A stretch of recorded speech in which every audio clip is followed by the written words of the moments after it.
যদি ভক্তি ভগবানের কাছে থাকতো তাহলে শিশুপাল কংসের বুকের উপরে ভগবান উঠেছে, তাও কংসের ভক্তি এলো না। কেন এলো না? না, ভক্তি তো ভগবানের কাছে নেই, তাই ভক্তি আসেনি। শিশুপালের সামনে দাঁড়িয়ে আছে স্বয়ং অনাদির আদি গোবিন্দ, কিন্তু শিশুপাল গালাগালি করে যাচ্ছে। কেন? না, ভক্তি ভগবানের কাছে নেই। তাই নারদ মুনি প্রশ্ন করেছিল, হে ভগবান, ভক্তি কোথায় পাবো? ভক্তি কোথায় পাবো? বলে ভক্তি পেতে গেলে একমাত্র ভক্ত সঙ্গ ব্যতিরেকে ভক্তি পাওয়া যাবে না। বলে সেই ভক্তি ভক্ত সঙ্গ কোথায় গেলে পাবো? বলে শ্রীবাসের অঙ্গন। ওমা, আজকের দিনে এটাই হলো শ্রীবাসের অঙ্গন, এটাই হলো শ্রীবাসের অঙ্গন। যেই অঙ্গনে স্বয়ং মহাপ্রভু উপস্থিত আছে, যেই অঙ্গনে আরো সমস্ত ভক্তবৃন্দ নিয়ে আমার নিতাই চাঁদ উপস্থিত আছে, সেটাই হলো শ্রীবাসের অঙ্গন। এই অঙ্গনে এলেই মাগো এই ভগবত ভক্তি উত্থিত হবে। তারপরে কি বলছে? বলে শীত যাতপ পাত বরিশন এদিনও জামিনী জাগিয়ারে। শীত, গরম, বাত আর বরিশন, বর্ষা, শীত, তাপ, যার সমান ভাব। এবং এদিনও জামিনী রে, যেই ব্যক্তি এই দিন এবং রাত্রি জাগরণ করে আমার গোবিন্দের চরণে সদাই পড়ে থাকতে পারে, সেই এই ভবসিন্ধু তরিবারে পারে, নচেত নয়। কিন্তু মাগো, আমাদের উল্টোটা কর্ম। কেমন উল্টো কর্ম? বলে দিনে গেল মিছা কাজে, রাত্র গেল নিদ্রে, না ভজিনু কৃষ্ণচন্দ্রের চরণারবিন্দে। আমরা দিনের বেলায় কি কাজ করি? অনেক কর্ম করি, কিন্তু সবটাই মিছা কাজ। এবার কেউ প্রশ্ন করতে পারে, কি বলেন আপনি? মিছা কাজ মানে? কত কাজ করি সারাদিনে, রান্না বাড়ির থেকে শুরু করে কত কাজ করি, ছেলে মেয়ে মানুষ করি, কত কিছু করি, আর আপনি বলছেন কিনা বলে দিন গেল মিছা কাজে। ওমা, দিনের শেষে ওই ছেলে মেয়ে সবাই একটাই কথা বলে, বলে কি করেছো আমার জন্য? তাহলে মিছা কাজ হলো না? আর আর রাত্রেবেলায় আমরা কি করি? ঘুমে অচেতন, ঘুমে অচেতন। তাই কুকুর আমাদের সাবধান করেছে। কুকুর দেখবেন, কুকুর রাত্রেবেলায় ঘেউ ঘেউ করে। এক ভক্ত গিয়ে কুকুরকে বলেছে, হে বেটা, তুই রাত্রেবেলায় ভুক ভুক করিস কেন রে? আমার ঘুমের ডিস্টার্ব হয়। বলে সেই জন্যই করি। বলে সেই জন্য করিস মানে? বলে হ্যাঁ, যাতে তুমি ভগবানকে ভুলে এই যে গভীর নিদ্রায় মগ্ন, তোমাকে জাগানোর জন্য। হে জীব, একেবারে জাগো, এই রাত্রিটাই তোমার কাছে গোবিন্দ ভজনের সর্বত্র সময়। কেন? দিনের বেলায় তো তুমি অনেক মিছা কাজ করছো, রাত্রেবেলায় একটু নিদ্রা কম করে গোবিন্দের চরণ ভজন করো। বলো না গো একেবারে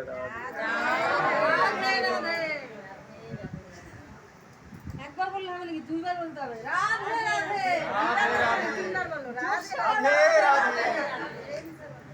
বলে বিফলে সেবিনু কৃপণ দুর্জন চপল সুখ লব লাগিয়ে।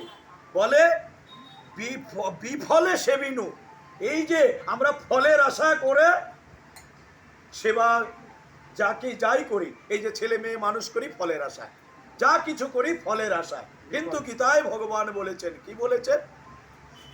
তুমি কর্ম করে যাও, ফলের আশা করো না। কিন্তু আমাদের আগেই ফলের আশা, আগেই ফলের আশা করি। কেমন ফলের আশা মাগো? একবার কাশীতে এক শিব ভক্ত, কাশী তো শিবের ধাম, বিশ্বনাথ, এক অন্ধ আতুর ভিখারি পথের ধারে বসে ওই ভগবান শিবের নাম জপ করতেন। হে শিব ঠাকুর, আমাকে ওই কৃপা করো। এবার শিব ঠাকুর সন্তুষ্ট হয়। শিব ঠাকুর খুব তাড়াতাড়ি সন্তুষ্ট হয়, অল্পে সন্তোষ, তাই তার নাম হলো আশুতোষ বা সন্তোষ। এবার তিনি এসেছেন, ভক্তকে জিজ্ঞাসা করছে, তুই আমাকে ডেকেছিস? বলে হ্যাঁ প্রভু ডেকেছি। কি চাই? একটা বর দিব, তাড়াতাড়ি বল। ওর তো লাগে অনেক বর, ও বলছে একটা বর দিয়ে কি হবে, আমার তো 4টা বর লাগে। বলে না, একবার ডাকছিস, একটাই বর দিব, আর তাড়াতাড়ি বল, না হলে কিন্তু আমি চলে যাচ্ছি। কিন্তু ভক্ত বড় চালাক, তো আমরা বড় চালাক, তাই কি করছি, শিব ঠাকুরকে বলছি বাবা একটু দাঁড়াও, আমি একটু ভেবে নি। এবার শিব ঠাকুর বলছে যা ভাবার তাড়াতাড়ি ভাব। এবার ভক্ত ভেবে কি বলছে, বলে আমি যেন সোনার চামচ দিয়ে অট্টালিকায় বসে নাতির মুখে অন্নপ্রাশন দিতে পারি, সেটা দেখতে পারি। এবার বলেন তো, ছিল অন্ধ, নাতির অন্নপ্রাশন দেখবে মানে তাহলে তো চোখ হয়ে যাবে, আর অট্টালিকায় বাস করবে, সোনার চামচ নাতির মুখে দেবে, তাহলে গরিব থাকবে, তাহলে তো বড় লোক হতেই হবে। আর নাতির অন্নপ্রাশন দেখবে, তার মানে বিবাহ হবেই, ছেলে পুলে হবে। তাহলে ভাবেন অবস্থা, আমরা কত চালাক। ঠাকুরকে একবার প্রণাম করি আর 7টা বর চাইতে চাই, আমরা ফল আশা করি না। তাই বলছে বিফলে বিফলে সেবিনু, এই যে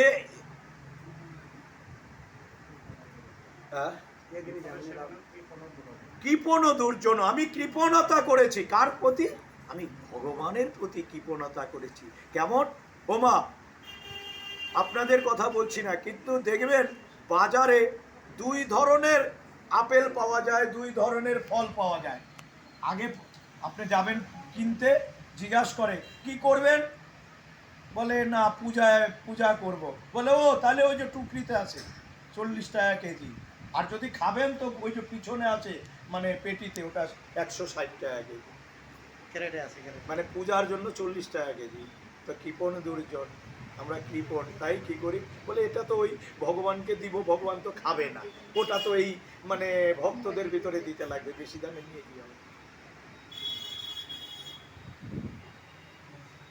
চপল সুখ লাগি রে, চপল মানে চালাকি সুখ। এই যে কিছুক্ষণ আগে বললাম যে চালাকি, আমরা বড় চালাক, কিন্তু সেই চালাক নয় আমরা, যেই ধনে ধনী হলে আমরা কাউকে মানতে পারতাম না, কিন্তু সেই ধনে আমরা ধরি না, আমরা কৃষ্ণ নামে ধরি না, আমরা কৃষ্ণ ধনে ধনী নই, আমরা অনেক ধনী, আমাদের টাকা পয়সা ধন দৌলত বাড়ি গাড়ি অনেক কিছু আছে, কিন্তু একটা ধনেই আমরা বঞ্চিত, সেটা হলো কৃষ্ণ ধন।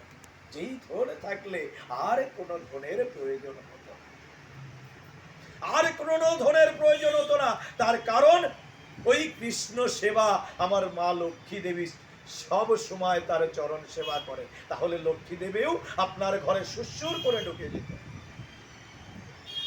কিন্তু আমরা যত চালাক, তার চেয়ে বোকা বেশি, আমরা তার চেয়ে বড় বেশি বোকা। কেমন বোকা দেখেন, ছোট্ট একটা উদাহরণ শুনেন। এক মা জননী তার 5 বছরের ছেলেকে নিয়ে মুদি দোকানে গেছে মাসকাবারি বাজার করতে। এবার গোসাই একটু সাইড দিয়ে বসাও, হ্যাঁ, তো বলছে মাসকাবারি বাজার করতে গেছে, তো মুদি দোকানদার চিন্তা করছে ছেলেটা যখন আসছে তাহলে ওকে একটু খুশি করলে মা খুশি হবে। এবার দোকানদার বলছে বাবু ওই যে বয়ামে চকলেট আছে নিয়ে নাও। এবার বাবু আর চকলেট নেয় না। তোর মাও বলছে কিরে চকলেট, আরে কাকু বলছে চকলেট নে, ও আর চকলেট নেয় না। তো কয়েকবার বলা টলার পরে দোকানদার দেখছে বাচ্চাটাকে খুশি করতে পারলে মা খুশি হবে, আর মা খুশি হতে পারলে আমি বিলটা ভালো করে বানাতে পারবো, কিন্তু ও আর নিচ্ছে না। তো দোকানদার কি করবে, কিছু তো দিতে হবে, খুশি তো করতে হবে বাচ্চাটাকে, বাচ্চাটাকে দিলে মা খুশি হবে, তাই তো? হ্যাঁ না বলেন না? চিন্তা ভাবনা হয় গো। এবার বাচ্চাটাকে চকলেট দিলে মা খুশি হবে, তাই কি করেছে, এবার নিজে বয়াম থেকে এতগুলো চকলেট এনে দিয়েছে, বাচ্চাটা এইভাবে 2 হাত পেতে নিয়েছে। তো রাস্তাতে যাচ্ছে, তো মাটা জিজ্ঞেস করছে কিরে তুই তো চকলেট ভালোবাসিস, আর দোকানদার কাকু বললো চকলেট নিতে, তুই নিলি না কেন? বলে মা তুমি বোকা। বলে আমি বোকা মানে? বলে হ্যাঁ, আমার হাতগুলো ছোট ছোট, উঠাতে গেলে 2-3টা উঠাতাম, আর দোকানদার কাকুর হাত বড়, দেখো কতগুলা দিয়েছে। তা আমাদের হাত ছোট, আমরা ভগবানের কাছে এটা ওটা চাই, কিন্তু ভগবানের হাত বড়। যদি ভগবান ইচ্ছা করে দেয় অনেক দেবে মাগো, কিন্তু ওই যে আমাদের স্বভাব লাউ কুমড়ো কচু চাওয়ার মতন অবস্থা। রামকৃষ্ণ পরমহংসদেব বলেছিলেন, বলে যদি মার কাছে কিছু চাইতে হয় না, তাহলে মার কাছে শুধু মাকে চেয়ে নে, ওই লাউ কুমড়ো কচু চাইতে যাস না। মানে এটা ওটা দাও মা, ওটা চাইতে যাস না। বলে এ ধন যৌবন পুত্র পরিজন ইথে কি আছে পরনীতি রে। পরনীতি মানে ওই শেষের দিনে কিন্তু দেখবেন টাকার দরকার ডাক্তার, দুই ভাই শেষের একবারে বাবার শেষ অবস্থা, ডাকার দরকার ডাক্তার, কাকে ডাকে? ডাক্তারকে কাকে ডাকে? ডাক্তার উকিলকে ডাকে। কেন না? বাবা থাকতেই টিপসই দিয়ে গেলে ভেজাল থাকবে না, না হলে তো আবার পরে কোর্ট কাছারি করতে হবে মানে মিটাইতে। এই হলো পরনীতি রে। কমল দল জল জীবন টলমল ভজ হু হরিপদ নীতিরে। কমল দল জল মানে কমল পাতার ভিতরে, মানে পদ্ম পাতার ভিতরে জল যেমন টলমল টলমল করতে থাকে, যে কোনো মুহূর্তে পড়ে যাবে, ঠিক আমাদের জীবনটাও তাই। যে কোনো মুহূর্তে ব্যালেন্স হারায় গেলেই হরিবল হরিবল হয়ে যাবে। তাই বলছে ভজ হো হরিপদ নীতিরে, মানে হরিপদ নিত্য ভজন করো। কিন্তু আমরা কি করি? নৈমিত্তিক ভজন করি, আমরা নিত্য ভজন করি না। নিত্য ভজন মানে নিত্য ভজন করতে হয়। আমরা কি করি? এই দেখ জন্মাষ্টমী, ওরে বাপরে, কালীবাড়ি রোডে মানে গোপালের বস্ত্র কেনার চান্সই পাওয়া যায় না। আমাকে কাপড়ের ওই মানে গোপালের পোশাকের দোকানদার বলছে, বলে দাদা কয়েকদিন আগে আসতে পারেন না, আপনি এই ভিড়ের ভিতরে আসছেন। আমি বললাম যা দিবি দিয়ে দে, কয় আপনার যা নোয়ার নিয়ে যান, পয়সা টয়সা পরে দিয়েন, কেননা এখন এদের সামনে বলা যাবে না, কারণ আপনার থেকে কিছু কম টম নিতে হবে, আর এদের তো আমি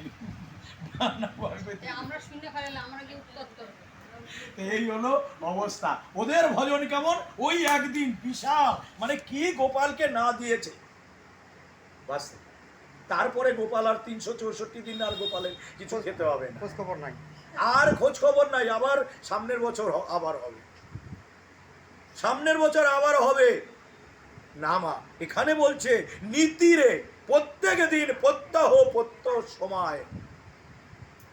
ওমা গোপালকে শুধু বসন পড়ালে হবে না, গোপালকে শুধু সিংহাসন দিলে হবে না, গোপালের সেবা করতে হবে।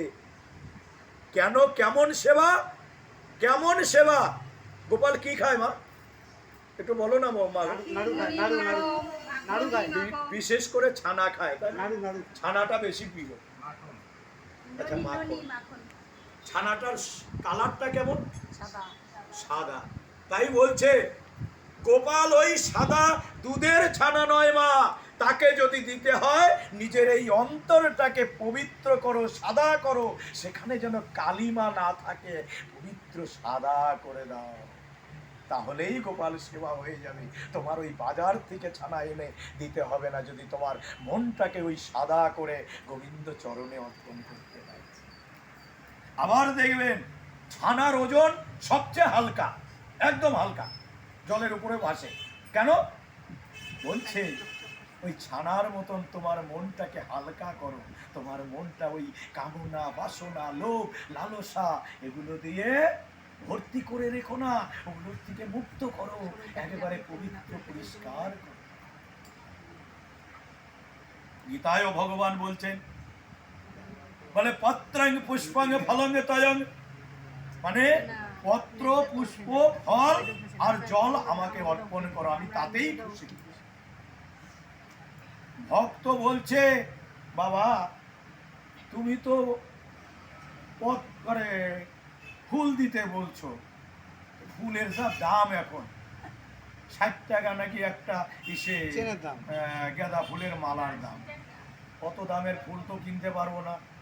আবার ওই যে কয়েকজন পাঠকরাও বলে বলে চুরি করে ফুল দিলে পূজা ভগবানও শুধু খুশি হয় না, যাও বা আগে ওই লোকের বাড়ির থেকে 2-1টা টাইনি টুনি এনে পূজা দিতাম, সেটাও মানে কয়েকজন ওই তোমার চেলা চামুন্ডার আছে পাঠক, ওরা না করে, তার জন্য আনতে পারি না। তাহলে তোমাকে কি দেব? বলে তোকে কি ফুল কিনতে হবে না, তোকে ফুল চুরি করতে হবে না, ওরে তোর এই মনটাকে ফুলের মতন পবিত্র করে দে।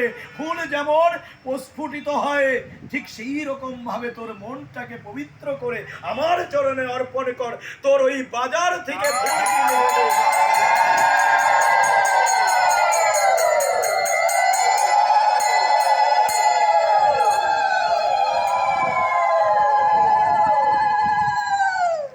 বলে ফল, ফলেরও তো বাবা অনেক দাম, কিনতে পারি না, কিনতে পারি না। ওই 160 টাকা কেজি আপেল কেনা সম্ভব না। বলে দরকার নেই, দরকার নেই তোর ফল কেনার। বলে তাহলে পাবো কোথায়? পাবো কোথায়? কোথায় পাবেন? কোথায় পাবে মা ফল? বাজারে। কোথায় পাবা মা? গোবিন্দ বলছে বাজার থেকে কিনতে হবে না তোকে 160 টাকা কেজি, তাহলে পাবেন কোথায়? ফল তো নিজের কাছেই আছে। পাবে কোথায়? নিজের কাছে আছে বলে ভবেশ দা কইছে, আমি কিন্তু না। বলছে তোমার যত কর্ম ফল আছে, পাপের ফল, পুণ্যের ফল, সব ফল আমার চরণে অর্পণ কর। তাই গৌর প্রেমানন্দে।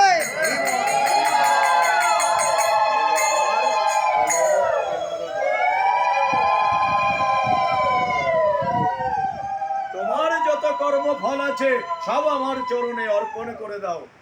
আমরা কি করি? পাপ ফলটা গোবিন্দর চরণে অর্পণ করি, পুণ্য ফলটা বলে এইটা নিয়ে স্বর্গে যাব। দেখবেন সবারই একটাই চিন্তা, স্বর্গে যাব। আরে স্বর্গে যাব, স্বর্গে থাকবে কয়দিন? স্বর্গে থাকবে কয়দিন? স্বর্গ ভাড়া বাড়ি, হোটেল। স্বর্গ হলো হোটেল, সেখানে যতদিন ওই পুণ্যের পুঁজি আছে ততদিন রাখবে, তারপরে ঘাড় ধরে তাড়ায় দিবে, ঘাড় ধরে তাড়ায় দিবে। কেমন?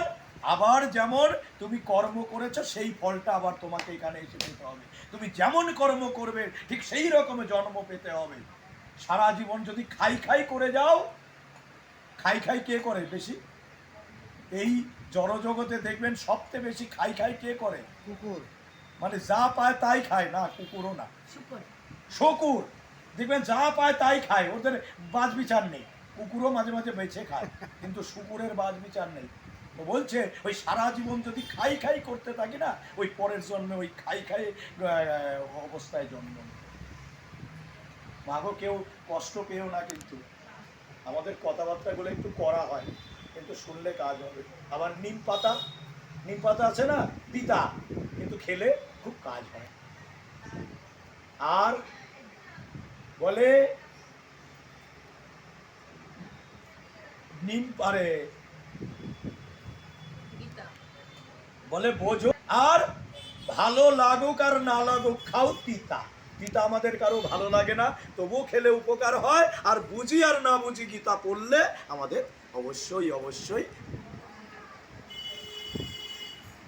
এইবার আরো দুটো আছে না, আরো দুটো কি কি বলেছিল? পত্র আর জল, তাই তো? পাতা আর জল। বলে পাতা, বলে কেন তোর বাড়িতে কি তুলসী গাছ নেই? তার দুটো তুলসী পত্র তুলে এনে, বলে সেটা তো তুললাম, তুলসী পাতা সহজলভ্য জোগাড় করে নিলাম, কিন্তু ওই যে আর একটা বলছো গঙ্গা জল, ওটা কোথায় পাবো? ওটা তো নবদ্বীপে যেতে হবে, হরিদ্বারে যেতে হবে, তাই তো? তাই তো মা? না আর কোথায় আছে? আর কোথায় আছে জল? ও নয়নে জলে। বলছে ওরে তোকে যে আমি দুটো নয়ন দিয়েছি, একটা গঙ্গায় একটা যমুনা, সেই গঙ্গা যমুনার 2 ফোঁটা জল আমার দুটো তুলসী পত্র দিয়ে আমার চরণে অর্পণ করে দে। আর একবারে বলে রে, কি বলবি? বলে আজ হতে গো বিন্দয় আমি, ওই আমি তোমার হলাম, ওরে আজ হতে গো বিন্দয় আমি, ওই আমি তোমার হলাম, ওই আমার পাপ পুণ্য ধন সম্পদ তোমায় দিলাম, ওই আজ হতে গো বিন্দয় আমি, ওই আমি তোমার হলাম, ওই আমার দেহ মন জীবন যৌবন তোমায় দিলাম, আজ হতে গো বিন্দয় আমি,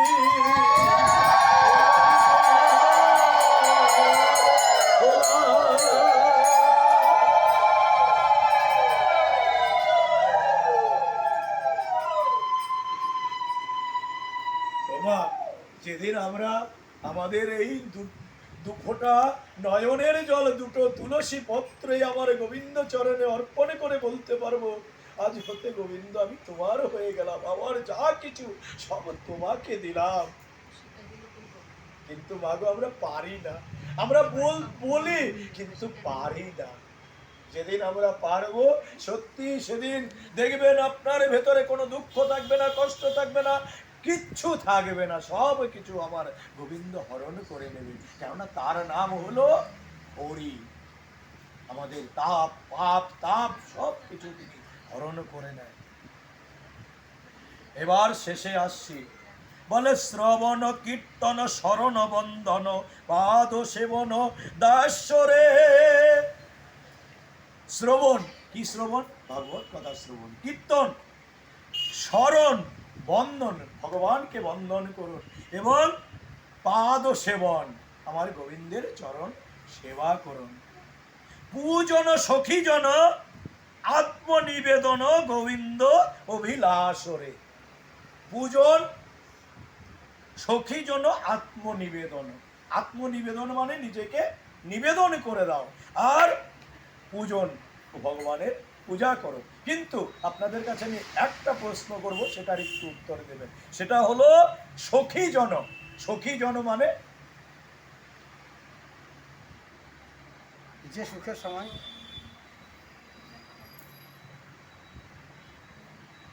সাধ্য। গোপী ভাব। সখী কারা ছিল? গোপীরা ছিল। এই গোপী ভাবে ভগবানকে, সেটাকে বলে মধুর ভাব যাকে বলে, তাই বলছে সখী জন। কেন শেষ শেষ ভজন আছে না মধুর, সেই মধুর ভাব হলো গোপী জন ভাব। এই নববিধা ভক্তিতে যে মাগো গোবিন্দ সেবা করতে পারে, তার ভিতরে একটা করলেও হবে, একটা করলেও হবে। বলে আমি কিছুই পারি না, শুধু ভগবানকে যদি তুমি ঠিক মতন ভাবে নমস্কার করতে পারো তবেই সব কিছু। কিন্তু আমরা সেই নমস্কারটাও ঠিক মতন করি না। কেমন নমস্কার করি? এই মানে কপালের নোংরা এনে মুখে দিই, কপালে, কপালে মুখ, যেরকম এরকম এরকম করে। যা ছিল কপালে তা যাবে মুখে নিয়ে।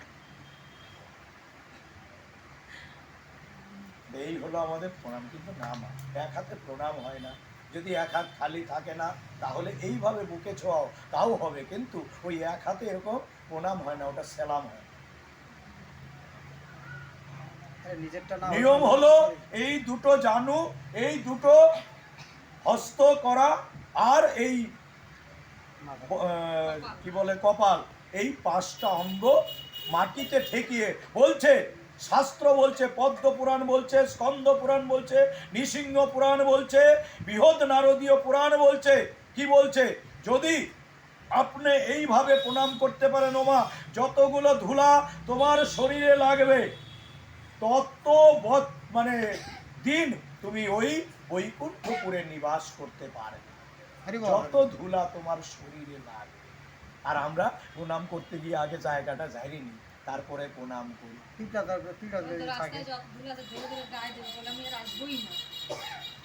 বলছে যত ধুলা প্রণাম করতে গিয়ে যত ধুলা তোমার বদনে লাগবে ততদিন পর্যন্ত তুমি ওই বৈকুণ্ঠ নিবাস করতে জয় নিতাই। তা আমরা এই যে কিছুক্ষণ আগে যে আমরা কীর্তনটা শুনলাম, আর কীর্তনিয়ারা কিন্তু এই কীর্তনটা খুব ভালো গেয়ে দেবে, কিন্তু মাগো এই যে তার ব্যাখ্যাগুলো, এগুলো কিন্তু আমরা পাবো না। সেই ব্যাখ্যা শ্রবণ করতে গেলে মাগো এইরকম কিছু অধমের কাছেই যেতে হবে, তবেই যদি তোমাদের এই ব্যাখ্যাটা আসে। না হলে মাগো যদি আমি এইগুলো ব্যাখ্যাগুলো না বুঝতে পারি, তবে তো আমার শোনা আর না শোনা একই কথা। তাই তো মা, আনন্দ লাগছে, ভালো লাগছে? তাহলে একেবারে বলো না গো, একবার বলো, প্রেমসে বলো। তাহলে এবার আজকে যেহেতু এই বাসগৃহের যিনি এক সময় কর্তা ছিলেন, তার আজকে দিবর্ষিকী, তাই আমরা একটু চৈতন্য চরিত্রামৃত থেকে হরিদাসের নির্যানটা পাঠ করি, আমরা সেটাই আস্বাদন করব। কেন এসেছিলেন? না, তিনটা বাঞ্ছা পূর্ণ করতে। কি? জীবকে উদ্ধার করতে, জীব তরাইতে, নাম বিলাইতে, সাথে সাথে প্রেম বিলাইতে। কেননা এই রকম মহা প্রেমের রূপী ভগবান কোন যুগে অবতীর্ণ হননি। প্রত্যেক যুগে তিনি ধনুর্বাণ, চক্র, গদা, শঙ্খ সবকিছু নিয়ে এসেছেন, একমাত্র এই যুগে এসেছেন কি নিয়ে? না, প্রেম নিয়ে, নাম নিয়ে। তোরা কে কে নিবি আয়। নিতাই চাঁদ দৌড়ে দৌড়ে গিয়ে বলছে, ওরে কে কে নিবি আয় রে। কেননা দেখবেন প্রত্যেকটা ঠাকুরের হাতগুলো এরকম, কেন? আশীর্বাদ দিচ্ছে, তাই তো।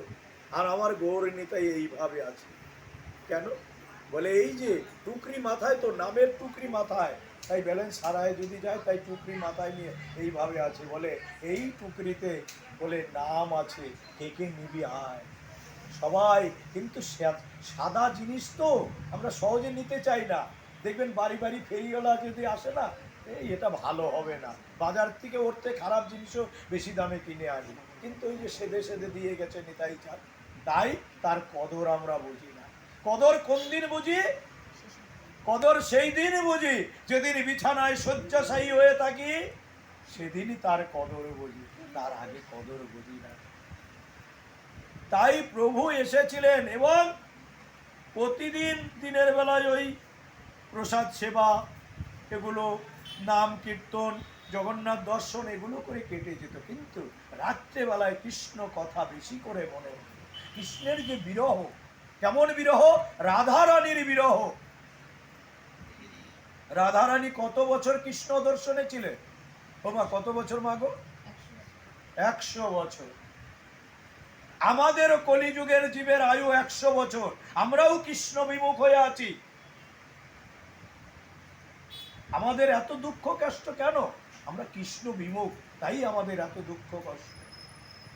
কিন্তু আমার গৌর হরি শেখালেন, কৃষ্ণ বিমুখ হইও না, কৃষ্ণকে নিজের অন্তরে গেঁথে নাও, যদি তোমাকে ওই ভবসিন্ধু তরিবার ইচ্ছা হয়।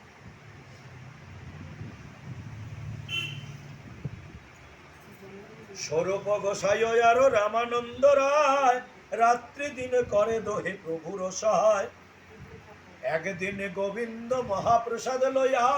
কেন এই কলিযুগে এসে যবন কুলে তাকে প্রতিপালিত হতে লাগলো? না, ওই কৃষ্ণ আরে গোপাল রূপী ভগবান যখন ছিলেন, তার ওই বাল লীলায় একটু ব্যাঘাত ঘটিয়েছিলেন। কে? না, এই ব্রহ্মাজি। তিনি ভেবেছিলেন এই ছোট্ট গোপাল, যিনি বালকদের সঙ্গে বিনোদ খেলা খেলছে, বালকদের এঁঠো কাটা খাচ্ছে, বালকদের পিঠে করে নিয়ে যাচ্ছে, সে কি অনাদির আদি গোবিন্দ হতে পারে? না না, হতে পারে না, আমি পরীক্ষা করব। কি করলেন? তিনি গোবৎস এবং বালকদের হরণ করলেন। আমার গোবিন্দ একটু চোখ বন্ধ করে দেখলেন, ও ব্রহ্মা, তোমার এটা কাজ। তখন কি করলেন? নিজের ভেদ থেকে আরো ওই রকম শ্রীদাম, সুদাম, দাম, বসুদাম আদি ব্রজ রাখাল সৃষ্টি করলেন এবং গোপালে বাছুর সৃষ্টি করলেন, গো সৃষ্টি করলেন, এবং প্রতিদিন তিনি ওই ব্রজের প্রত্যেকটা ঘরে ঘরে যেতে থাকলেন। এখানেও মাগো তত্ত্ব আছে একটা, খুব সুন্দর তত্ত্ব। এই যে আজকে আপনারা গোপাল সেবা করতে পারছেন, এটাই সেই তত্ত্ব বলছে। কেমন তত্ত্ব? ব্রজের প্রত্যেকটা রমণী মনে মনে ভাবতেন, আহা, নন্দরানী যেমন ভাবে গোপালকে প্রতিদিন ছানা মাখন খাওয়ায়, গোপাল যদি আমার সন্তান হতো, আমিও না জানি গোপালকে সুন্দর করে ছানা মাখন খাওয়াতে পারতাম। তো ভগবান তো ভক্তের মনোবাঞ্ছা, মনের থেকে বাঞ্ছা করেছে ভক্ত। তাই ওই যে একটা বছর প্রত্যেকটা বোঝের রমণীদের ঘরে আমার গোবিন্দ রূপী শ্রীদাম সুদাম দাম বসুদাম গিয়েছিল, এবং তাদের মা জননীরা ওই কৃষ্ণরূপী সুদাম বসুদামকে প্রতিদিন নবনী খাইয়েছিলেন। সেই নবনী আজকে গোপাল আপনাদের প্রত্যেকের ঘরে ঘরে এসে ছানা মাখনে খেয়ে যাচ্ছে।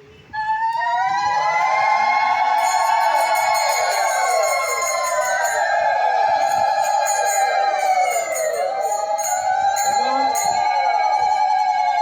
পরবর্তীতে আমার গোপালের কাছে ধরা পড়ে যায়, তাই ব্রহ্মাজি এসে ক্ষমা চেয়ে নিলেন। ক্ষমা চাওয়ার পরে কিন্তু ভগবান বলছেন, তুমি অনেক নিচু কর্ম করেছো, তাই আমি তোমাকে অভিশাপ দেব। তুমি কলিযুগে মনুষ্য রূপে জন্ম নেবে এবং খুব নিচু কর্ম করেছো, তাই নিচু কুলের অন্নে তুমি প্রতিপালিত হবে। তাই তো হরিদাস ঠাকুর এই যৌবন, অ্যাকচুয়ালি তিনি জন্ম নিয়েছিলেন ব্রাহ্মণের ঘরে, কিন্তু যৌবনের অন্নে তিনি প্রতিপালিত হয়েছিলেন।